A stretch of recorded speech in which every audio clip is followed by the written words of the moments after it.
get better. I'm falling behind my friends, I want to keep up, I want to be better. And he kind of turned around and said, you know, you're never really going to be a swimmer, so don't worry about it, just, you know, just keep having fun. And that hit something in me, and I went home and just cried and said, Mum, I want to quit swimming, there's no point. So she kind of pushed me and said, well, we'll go and try another club, we'll try a different coach, we'll go a different way. And yeah, I mean, 4 years later I was going on the road to my first Paralympics. So I'm really grateful of everything that my family has done for me, firstly.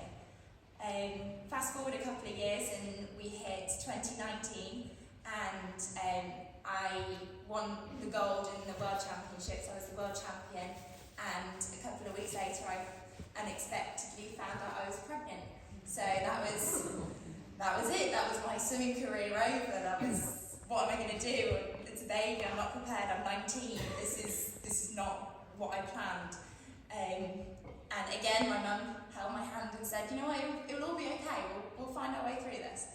And we did, but then COVID hit and I had a lockdown baby, he's now 2, but because the Paralympics were meant to be in 2020, but because of COVID they were delayed a year.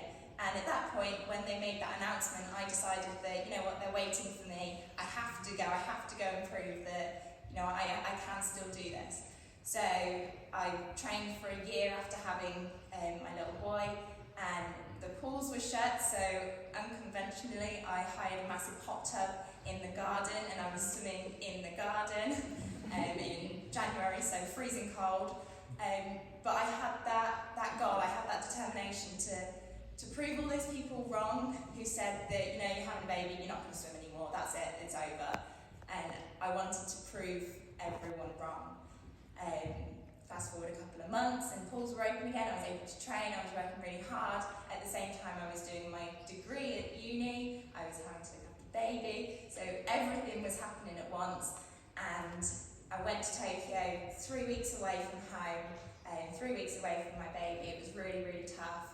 Emotions were all high, we were still in COVID and we were in lockdowns every other day, so it was all the unknowns. And I went and I stood on the blocks ready for my race, and there was just nothing in my head. Everything was clear, everything felt like it was just meant to be. And I stood on the blocks and I just went, this is it, just go and give it your all. So first 50 metres, I broke the world record. It's the fastest that I have ever been, that anyone else has ever been. And I came back and I just couldn't hold on in the end. And a German swimmer beat me by less than a second.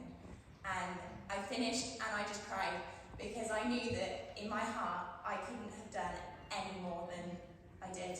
And so I was so proud of myself to get to that point, and I was just proud for my little boy as well, to show that, you know, his mummy is pretty good, his mummy can do it as well.